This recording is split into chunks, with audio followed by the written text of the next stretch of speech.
Hey, so I wanted to talk about some issues going on with Amazon and the realistic look at the decline of eBay.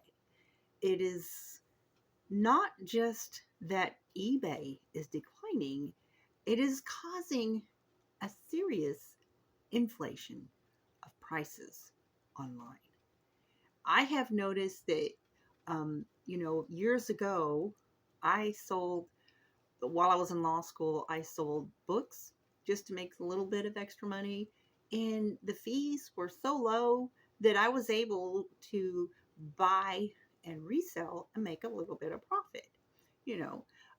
And now the fees of the percentage of what they make off of each item is ridiculous.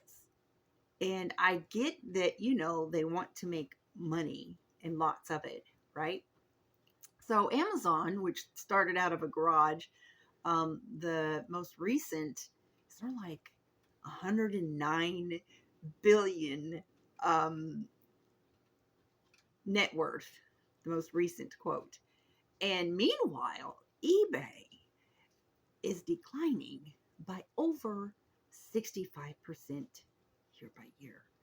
And that's pretty serious. Um, Amazon's referral fees and the fulfillment fees and their fees are pretty up there. You almost have to be a big seller to really make anything. That's just my personal opinion. eBay used to be, you could just be, as long as you were somebody that were good with, doing everything that you're supposed to do, not selling defective products, and you ship timely and you get your good referrals, then, you had at least a little bit of ability to make a little bit of money. And of course, it's become even more competitive on eBay. If you watch a recent documentary from eBay, they're bringing in, giving a lot of frontline, to the Chinese because they have so many. It's just super competitive on visibility, like many platforms that there is.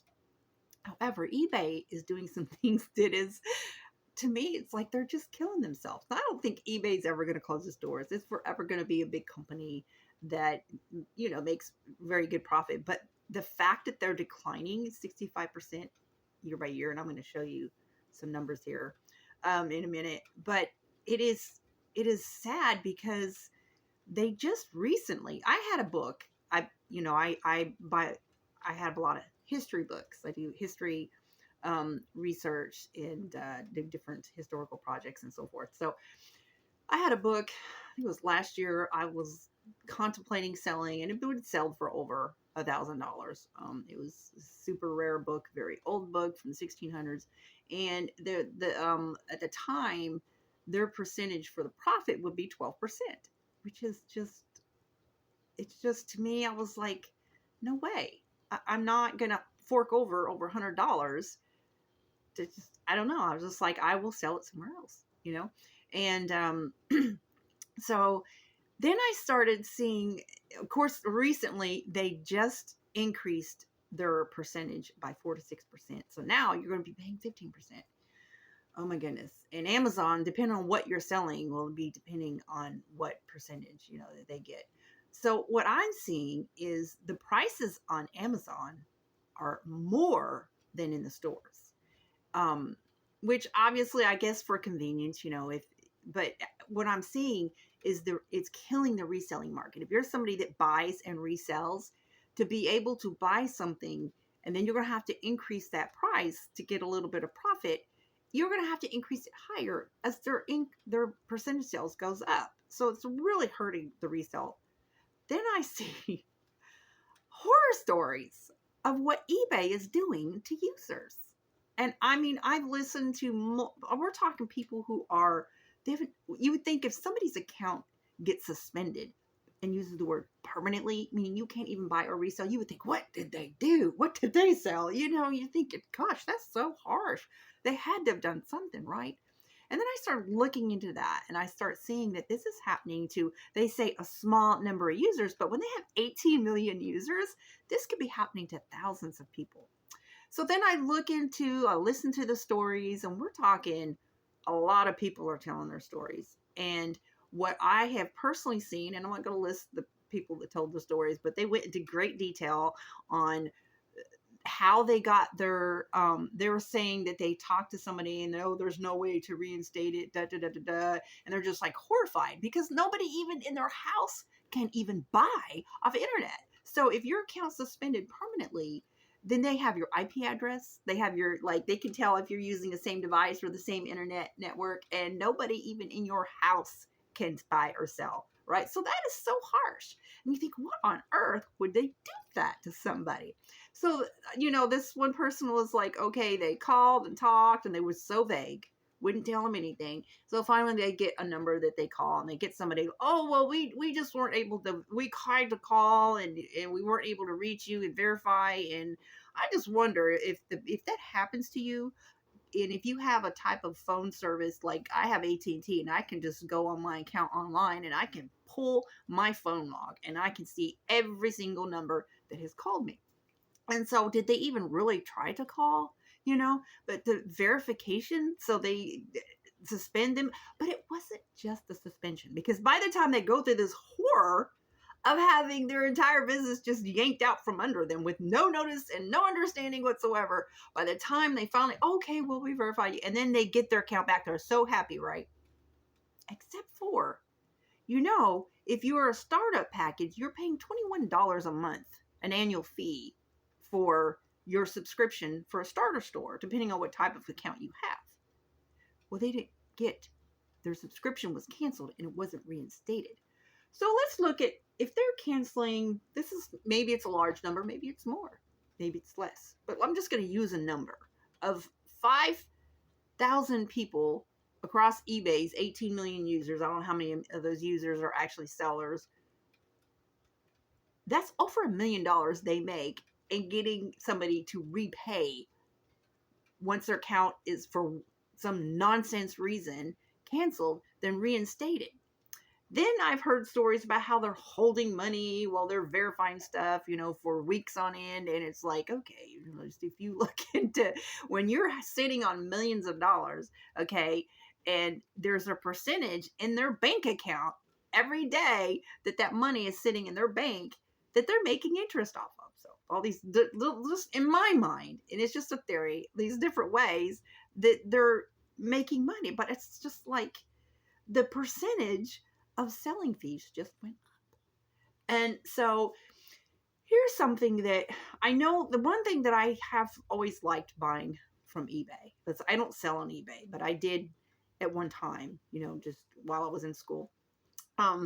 The nice thing about eBay is that it's kind of like Walmart's, return policy. I wouldn't want to buy from a store if something's not right, and I go all the way to the store and come home and it didn't work, and so they had such a great return policy that, I always enjoyed shopping, for years. And I think they've really, that's a policy that is just like, it's just good. It's just good to try to do right by people, and I know probably a lot of people abuse that, but they really grew as a corporation across the world now. And so eBay is one of those that they've tried to protect the sellers. And, I've had a couple of situations where I wanted to return the product because it wasn't what I ordered and I didn't want it, but they're just like, no, you'll just get refunded. And I'm just like, that isn't even right. I wanted to ship it back. Just give me the label and I want to send this product. I don't want the product if you're going to give me my money back. It didn't feel right. You know what I mean? So they've kind of gone through, from one extent where sellers were getting ripped off to the point where, sometimes it's unfair to sellers. But I think overall, I think they try to do the best as far as trying to be fair on that. So, but as a seller, there's no way that I would sell on these platforms that are growing like Amazon, really $109 billion, and it's like, yeah, I just think that's a little much. So let's talk about Facebook. Okay. And I've recently sold on Etsy, and I think that, I think their prices were fair, hopefully they will stay that way, even though they're, I guess, probably a smaller platform. So let's talk about Facebook. I think it's untapped market that people aren't even aware that you can sell. I know people are, I'm sure, very familiar with the Facebook pages, and you have your marketplace. And yes, they do charge a fee, and I think their fees are more competitive than Amazon. And I think that they've increased their ability on protecting buyers than when they first started out and doing that. I think they've gotten better in that. But then let's talk about other ways to sell on Facebook. And of course, when you're buying from somebody from like an online group, they have Facebook groups that's specifically for selling, but you also have your local online, um, just they call them online yard sales, garage sales, yard sales. And now some really big groups that it's just for anybody everywhere that can, you can buy and sell there. They might charge a subscription fee. You might have to pay them like, just a little tiny fee just to sell in their platform, right? But if it's, a large group. But then you have these online yard sale groups where people will, it's kind of risque because you're buying from somebody that there's like maybe not possibly the guarantees like as if you were selling through the marketplace. But if you're got stuff that you're selling on a regular basis, you maybe have a big amount of stuff that you want to sell, if you have, I would definitely want to buy from somebody who's giving a guarantee, and I've bought things on Facebook, and I guess, I've done well, but there's an untapped market there in these online yard sale groups. And if you want to sell in your state, all you have to do is put in the post, and you can create your own group. That's another thing that you can create your own group for maybe your local area. And once you get to a certain amount, you can, charge a little fee or whatever. But most of the online yard sales are a great place to sell your stuff. And all you have to do is, like, if it's somebody that's not from your local area that you want to sell within your state, and if the admin of the group allows people to, it's for their local area. But if buyers want to buy that's maybe from their same state, or from another state, I mean, there's those types of groups. There's just a lot of, you can join as many groups as you want, and just put your stuff out there. And the thing about it is when you advertise in a group, if it's a public group, a lot of times it goes in the marketplace, so it will show up.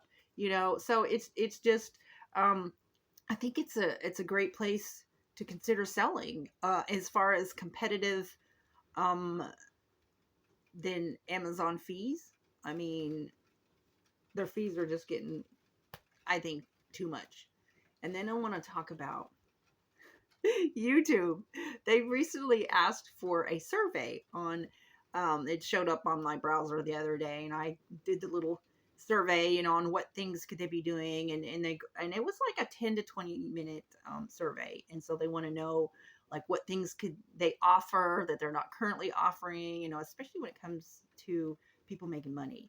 And I see YouTube as missing the market.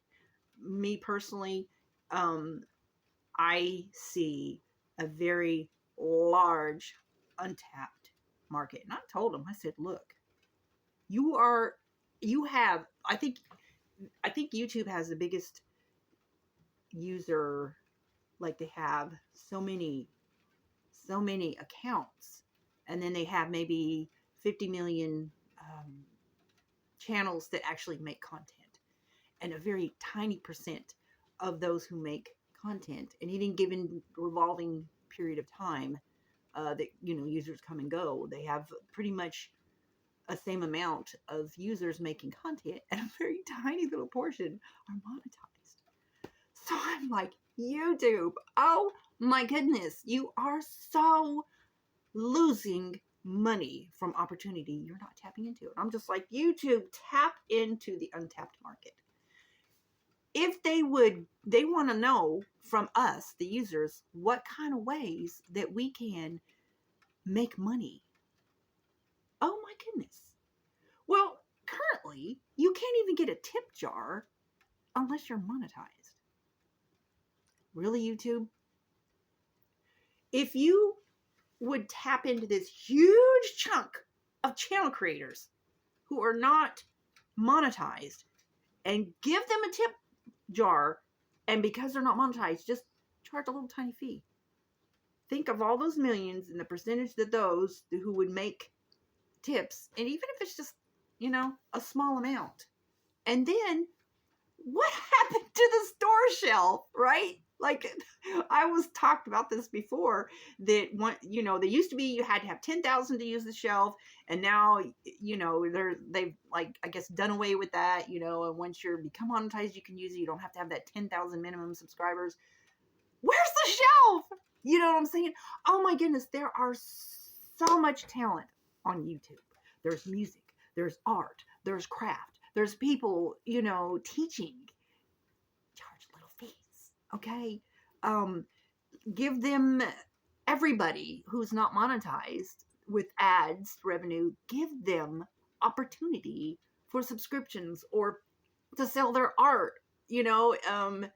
It just doesn't make sense why they're limiting people who can, in their live streams can receive the tips that, like, only monetized people can do it. It just, there's so much that they could be, if they're not partnered with them, they can charge a little fee. Of course, I would expect that, they would have all of their personal identifying credentials, their bank account, all that, just, for safety. But it's like, share YouTube and you will profit more. It's like they are, what Facebook and YouTube came out about the same time, but Facebook has far surpassed what YouTube is doing in giving people opportunity to make money on Facebook. You can, anytime you can go in and join a group and have a yard sale through Facebook, and maybe there's legal issues as far as, what happens if somebody doesn't give you the product or whatever, how much money they're gonna have to spend and managing that whole stuff. But Facebook is, their marketplace. They've handled it. I just think that they could do more for creators. And if I think YouTube started doing that, because once Facebook opened up their video platform, they far surpassed it. And now TikTok, of course, YouTube started, we're shorts, and now Facebook's doing it, right? And Facebook, the school of fish, that when YouTube first started out, and now they're so huge, there's only a tiny portion that can actually make profit. Now, a lot of that's going to Facebook because of the Reels, okay? I'm sure that it's going to be harder and harder to be. I've already become a digital creator on Facebook. I wasn't even trying, right? Just because I have thousands of friends or whatever, and I'm in a lot of groups, and I'm admin of groups, through the years. I've been on there since, I don't know, 2008, I think. And so, veteran groups, anyways, I had a friend who, she barely even made, just slideshow reels, and she's making money. Show me the check, so that is a short window of getting into that to where you're going to have that type of account on Facebook. And so with a lot of that's going to flock over there. And so there's this constant competition, and the selling, okay, or getting tips or finding ways to make on people. I'm just asking you, if you see this, just reach out to YouTube, make a video about it. And if enough, I'm just telling you one thing about YouTube, if enough creators speak out about the same thing, they do sometimes listen. So people speak, say, hey, YouTube, I'll pay a tiny fee if I get a tip. I'll pay a tiny fee if I be allowed to access the shelf and sell my art. I do a lot of crafts and a lot of things, and why should I have to go to all these different places to sell my stuff? I'm just saying. Anyways, I just think that YouTube has not tapped into there. And so at any rate, I just wanted to talk about the stuff that's going on with eBay. Like, if you've had your account suspended and it says permanently forever, don't freak out. Okay, depending on what you've done, I'm not saying the guarantee you're going to get it back, but I'm just saying, if you're wanting to continue to sell, count on this. Your subscription is probably gone. It's not going to get reinstated, so count on that. And just know that it has happened to a lot of people, and they've got their accounts back. Okay, there's a number you can call. Don't freak out if that happens. Now I'm going to show you some numbers. eBay! they're going up even more as of last month. So now it's like 15% of the selling price. And Facebook has a limit to, they will only charge a certain percentage up to a certain dollar amount, which I think is reasonable. I think that's fair. So I'm going to show you. This is Amazon and their crazy referral fees, and their prices are just, I don't think it's any better than eBay, really. Okay. And so this is Meta. That's Facebook. So I think now this, as far as I know, the online yard sales, there's not charges in there. Okay. You're a little bit limited, more limited on where you can sell, right? So you got your Facebook pages, you have your commerce, you have your marketplace, and then your online yard sales. And eBay, oh my goodness, could you imagine have already paid your annual subscription? That's $264 a month. Okay, so if they're canceling hundreds or even thousands, it adds up to millions of dollars that they just made, because you have to repay that. When you get reinstated, you have to rebuy your annual subscription and relist everything. To me, look at this. Amazon, as of April 24th. But yet eBay, on the other hand, with their increased,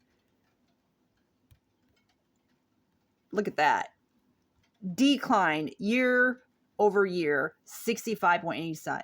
I'm just like, this is causing harm to the reseller market.